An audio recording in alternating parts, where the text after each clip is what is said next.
Republic Kannada ಸತತವಾಗಿ ಒಂದು ವಾರದಿಂದ ಈ ಅಕ್ರಮವಾಗಿ ಬಂದು ಬೆಂಗಳೂರು ಸೇರಿದಂತೆ ರಾಜ್ಯದ ವಿವಿಧ ನಗರಗಳಲ್ಲಿ ಹಳ್ಳಿಗಳಲ್ಲಿ ನೆಲೆಸಿರುವ ಈ ಬಾಂಗ್ಲಾದೇಶಿಗರನ್ನ ಹುಡುಕುವ ಬಾಂಗ್ಲಾ ಬೇಟೆ ಅನ್ನೋ ಡೈರಿಂಗ್ ಇನ್ವೆಸ್ಟಿಗೇಟಿವ್ ರಿಪೋರ್ಟಿಂಗ್ ಅನ್ನ ಮಾಡ್ತಾ ಇದೆ. 4-5 ಏರಿಯಾ ಬೆಂಗಳೂರಿನಲ್ಲೇ ಹೇಳ್ಬಿಡ್ತೀನಿ. ಮಾರನಾಯಕನಹಳ್ಳಿ, ಗೌರೇನಹಳ್ಳಿ, ಹುಲಿಮಂಗಲಪೋಡು ಹಾಗೆ ಕಗ್ಲಿಪುರ ಹೀಗೊಂದು 4-5 ಏರಿಯಾಗಳಲ್ಲೇ ರಿಪಬ್ಲಿಕ್ ಕನ್ನಡದ ಕ್ಯಾಮೆರಾಗೆ ಸಿಕ್ಕ ಅಕ್ರಮ ಬಾಂಗ್ಲಾದೇಶಿ ನಿವಾಸಿಗಳ ಸಂಖ್ಯೆ 5,000ಕ್ಕೂ ಮಿಗಿಲು ಕೇವಲ 4-5 ಏರಿಯಾಗಳಲ್ಲಿ.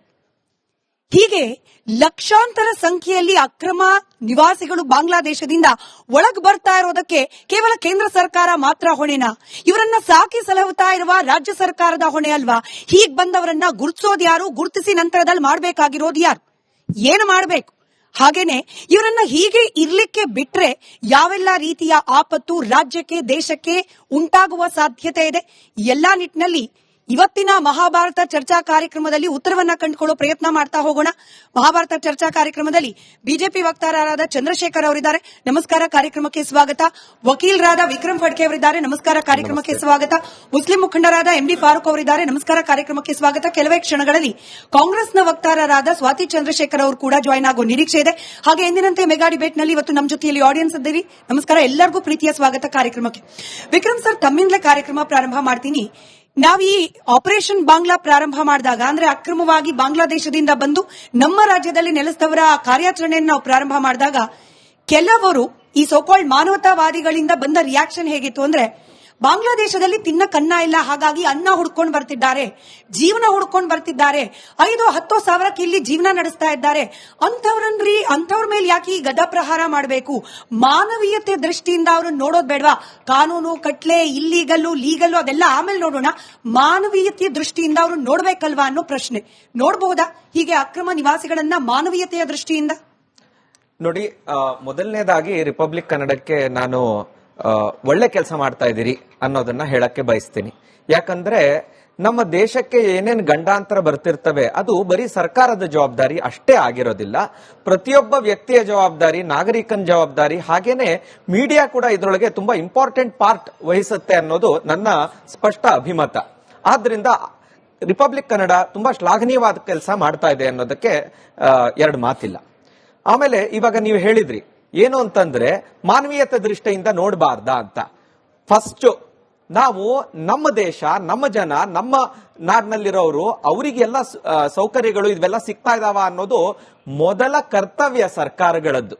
ಹಾಗೇನೆ ಸರ್ಕಾರಗಳು ಚುನಾಯಿತರಾಗುವಂಥದ್ದು ಯಾಕೆ ಅಂತಂದ್ರೆ ಈ ಜನರಿಗೆಲ್ಲ ಒದಗಿಸ್ಕೊಡ್ಬೇಕು ಅಂತ. ಹಾಗಾದ್ರೆ ನಾವು ಬಾರ್ಡರ್ಸ್ ಯಾಕೆ ಇಟ್ಕೊಳ್ಬೇಕು? ಮಿಲಿಟರಿ ಯಾಕಿರ್ಬೇಕು? ದೇಶ ಅನ್ನೋದು ಯಾಕಿರ್ಬೇಕು? ಇದೇನು ಇಲ್ಲದೆ ಇದ್ದಾಗ ಬರೀ ಮಾನವೀಯತೆ ನಡೆಯುತ್ತಾ? ಇವತ್ತು ಪ್ರಪಂಚದಲ್ಲಿ ನೋಡಿ, ತುಂಬಾ ಮನೆಯಲ್ಲಿ ಕೂತ್ಕೊಂಡು ಹಾಯಾಗಿ ಹೇಳ್ಬಹುದು. ಈಗ ಹೇಳ್ತಾ ಇರೋರ್ ಮನೆಗೆ 4 ಜನರನ್ನ ಕರ್ಕೊಂಡ್ಬಂದು ನೀವು ನೋಡ್ಕೊಳ್ಳಿ ಅಂತಂದ್ರೆ ಅವ್ರು ಮಾಡ್ತಾರ? ಈ ಪ್ರಶ್ನೆ ಕೇಳ್ಬೇಕಲ್ವಾ ಮೊದ್ಲು. ಆಯ್ತಪ್ಪ, ನಿಮ್ಗೆ ಅಷ್ಟೊಂದು ಇದಿದೆ ಅಂತಂದ್ರೆ ಆ ತರ 100 ಜನ ನಮ್ಮಲ್ಲೇನೆ ಬೇಕಾದಷ್ಟಿದ್ದಾರೆ. ಅನಾಥ ಮಕ್ಕಳಿದ್ದಾರೆ, ಬೇರೆ ಬೇರೆ ಬಡವರಿದ್ದಾರೆ, ಕಷ್ಟದವರಿದ್ದಾರೆ. ನೀವು ಫಸ್ಟ್ ಅದನ್ನ ಮಾಡಿದ್ದು ತೋರಿಸಿ, ನಿಮ್ ಮನೆಗಳನ್ನ ಇಟ್ಕೊಳ್ಳಿ, ಅವರಿಗೆಲ್ಲ ಸಹಾಯ ಮಾಡಿ, ಅವ್ರಿಗೆ ಓದಿಸಿ, ಕೆಲಸ ಕೊಡಿಸಿ, ಎಲ್ಲ ಮಾಡಿ.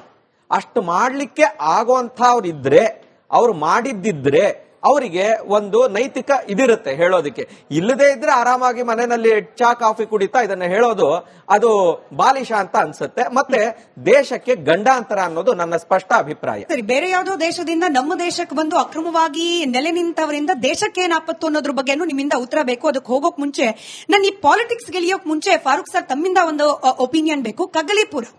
ಕಗ್ಲಿಪುರದಲ್ಲಿ ಇನ್ವೆಸ್ಟಿಗೇಟಿವ್ ರಿಪೋರ್ಟಿಂಗ್ ನಮ್ಮ ರಿಪೋರ್ಟರ್ ಹೋದಾಗ ಅಲ್ಲಿ ಸರಿಸುಮಾರು 2,000-3 ಸಾವಿರ ಜನ 2.5-3 ಎಕರೆ ಜಾಗದಲ್ಲಿ ಅಕ್ರಮವಾಗಿ ಶೆಡ್ಡು ಟೆಂಟ್ಗಳನ್ನ ಹಾಕೊಂಡಿದ್ದಾರೆ. ಆ ಜಾಗ ಒಬ್ಬ ಮುಸಲ್ಮಾನ್ ವ್ಯಕ್ತಿಗೆ ಸಂಬಂಧಪಟ್ಟದ್ದು. ನಾನು ಯಾಕೆ ಇದರಲ್ಲಿ ಧರ್ಮ ತರ್ತಿದ್ದೀನಿ ಅನ್ನೋದಕ್ಕೂ ನೇರವಾಗಿ ನನ್ನ ಹತ್ರ ಉತ್ತರ ಇದೆ. ಮುಸಲ್ಮಾನರು ಅನ್ನೋ ಕಾರಣಕ್ಕೆ ಅವರ ಬ್ಯಾಕ್ ಗ್ರೌಂಡ್ ಅನ್ನ ವೆರಿಫಿಕೇಶನ್ ಮಾಡದೆ ಅವ್ರು ಕೊಟ್ಟ ಫೇಕ್ ಆಧಾರ್ ಕಾರ್ಡ್ ಪಶ್ಚಿಮ ಬಂಗಾಳದ್ದು ಅಂತ ಗಮನಿಸಿ ಆ ವ್ಯಕ್ತಿ ಲೀಸ್ ಕೊಟ್ಟು ಯಾವಾಗ ರಿಪಬ್ಲಿಕ್ ಕನ್ನಡ ಎನ್ಕೌಂಟರ್ ಮಾಡುತ್ತೆ ಆಗ ಹೇಳ್ತಾರೆ, ಇಲ್ಲಿಲ್ಲ, ಕರೆಕ್ಟು, ನಾವು ಗಮನಿಸಲಿಲ್ಲ, ಅವ್ರು ನಮ್ಮ ಸಮುದಾಯದವರು ಏನೋ ಬದುಕೊಳ್ಳಿ ಅಂತ ಬಿಟ್ಬಿಟ್ವಿ. ಅಂದ್ರೆ ಒಂದು ಸಮುದಾಯ ಅನ್ನೋ ಒಂದೇ ಕಾರಣಕ್ಕೋಸ್ಕರ ನೀವು ಅಕ್ರಮವಾಗಿ ಬರುವ ನುಸುಳುಕೋರರಿಗೂ ಕೂಡ ಜಾಗ ಬಿಟ್ಕೊಡ್ಲಿಕ್ಕೆ ಸಿದ್ಧ ಅಂತಂದ್ರೆ ಮುಸಲ್ಮಾನರು ಅನ್ನೋ ಒಂದು ಕಾರಣಕ್ಕೆ ದೇಶದ ಸೆಕ್ಯೂರಿಟಿಯನ್ನ ಕಾಂಪ್ರಮೈಸ್ ಮಾಡ್ಕೊಳ್ಳಿಕ್ಕೆ ಸಿದ್ಧ ಆಗ್ಬಿಡಬಹುದಾ ಅಂತ? ಎಲ್ಲದಕ್ಕಿಂತ ಮುಖ್ಯವಾಗಿ ಏನಂದ್ರೆ ಮುಸಲ್ಮಾನರು ಅಲ್ಲಿ ಏನಿರುತ್ತಂದ್ರೆ ಭಾವನೆ, ನಮ್ಮವರು ಅನ್ನೋದು ಪ್ರೀತಿ ಜಾಸ್ತಿ, ಪ್ರತಿ ಧರ್ಮದಲ್ಲೂ ಇದೆ, ಇದು ಮುಸಲ್ಮಾನರಲ್ಲೇ ಅಂತಲ್ಲ, ಪ್ರತಿ ಒಂದು ಧರ್ಮದಲ್ಲೂ ಇದೆ. ಆದ್ರೆ ಹೊರದೇಶದಿಂದ ಬಂದಿರುವಂತವ್ರಿಗೆ ನಾವಿಲ್ಲಿ ಯಾರಿಗೂ ಇರೋದಕ್ಕೆ ಕೊಡಬಾರ್ದು. ಯಾಕಂದ್ರೆ ನಮ್ಮ ದೇಶದಲ್ಲೇ ಇವಾಗ ಸರ್ ಹೇಳ್ದಂಗೆ ಬಹಳಷ್ಟು ಸಮಸ್ಯೆಗಳಿದೆ. ಇಲ್ಲಿರೋರ್ಗೆ ಕೆಲಸ ಇಲ್ಲ, ಇಲ್ಲಿರೋರ್ಗೆ ಬಹಳಷ್ಟು ತೊಂದರೆಗಳಿದೆ ತಮಗೆ ಗೊತ್ತಿದ್ದಂಗೆ. ಆದ್ರೂ ಹೊರಗಿಂದ ಬರ್ತಾ ಇದಾರಂದ್ರೆ ಅಲ್ಲಿವರೆಗೂ ಕೇಂದ್ರ ಸರ್ಕಾರ ಏನ್ ಮಾಡ್ತಾ ಇದೆ ನೋಡಿ. ಬಾರ್ಡರ್ ಕಾಯೋ ಕೆಲಸ ಯಾರ್ದು? ನಾನು ಮುಂಚೆನೂ ಹೇಳಿದೀನಿ, 20,000 ರೂಪಾಯಿಗೆ ಎಂಟ್ರಿ ಕೊಡ್ತವ್ರೆ, ಅದು ನೈಟ್ ಟೈಮ್ ಅಲ್ಲಿ. ಮತ್ತೆ ಅಲ್ಲಿಂದ ಇಲ್ಲಿ ಬಂದಾದ್ಮೇಲೆ 2,000 ರೂಪಾಯಿ ಕೊಟ್ರೆ Aadhaar card, voter ID card ಕೊಡ್ತಾ ಇದ್ದಾರೆ. ಇದು ಎಲ್ಲಿಂದ ಆಗ್ತಾ ಇದೆ? ಅಧಿಕಾರಿಗಳ ನಿರ್ಲಕ್ಷ್ಯದಿಂದ ಆಗ್ತಾ ಇದೆ. ಯಾಕಂದ್ರೆ ಫಸ್ಟ್ ಅಧಿಕಾರಿಗಳು ಲಂಚ ತಗೊಳ್ಳೋದನ್ನ ಬಿಡಬೇಕು. ನೀವು ಮಾಡ್ಕೊಡ್ತಾ ಇದೀರಾ, ಇಲ್ಲಿರೋರ್ಗೆ ಮಾಡ್ಕೊಟ್ರೆ ಪರವಾಗಿಲ್ಲ. ಹೊರ ದೇಶದಿಂದ ಬಂದಿರೋರ್ನ ಎಲ್ಲ ನೀವು ತಗೊಂಡ್ ಬಂದು ಇಲ್ಲಿ ಕೊಡ್ತಾ ಇದೀರಾ. ಇಲ್ಲೇನೋ ಹೋಗಿ ಒಂದು ಜೀವನ ಮಾಡ್ಕೊಳ್ಳಿ ಅಂತ ನಾವು ಬಿಟ್ರೆ, ನಾಳೆ ಏನಾದ್ರೂ ಇಲ್ಲಿ ಯಾವುದೋ ಒಂದು ಬಾಂಬ್ ಬ್ಲಾಸ್ಟ್ ಆಯ್ತು ಅಥವಾ ಏನಾದ್ರೂ ಆಯ್ತು, ಅವ್ರು ಬಂದಿರ್ತಾರೆ ಎಷ್ಟು 5,000 ರೂಪಾಯಿ ಕೆಲಸ ಮಾಡ್ತಾರೆ ಅಂದ್ರೆ 50,000 ರೂಪಾಯಿ ತೆಗೆದ್ರೆ ಅವರು ಬಾಂಬ್ ಬ್ಲಾಸ್ಟ್ ಮಾಡಲ್ವಾ? ಅಷ್ಟು ಪ್ರಜ್ಞೆ ಬೇಡವಾ?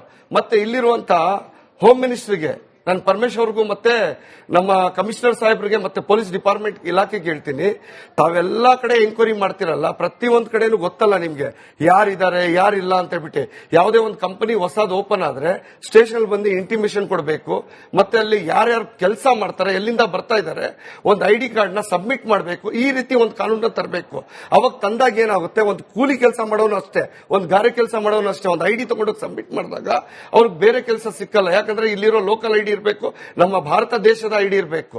ಅವಾಗ ಇವಾಗ ಐಡಿ ಕಾರ್ಡೇ ನಮಗೆ ಫೇಕ್ ಸಿಗ್ತಾ ಇದೆ. ಕೇವಲ ಎಷ್ಟು? 2,000 ರೂಪಾಯಿಗೋಸ್ಕರ. ಅದರಲ್ಲಿ ಅಧಿಕಾರಿಗೆ ಹೋಗೋದು 1,000 ರೂಪಾಯಿ, ಮಧ್ಯದಲ್ಲಿರೋ ಬ್ರೋಕರ್ ತಗೊಳ್ಳೋದು 1,000 ರೂಪಾಯಿ.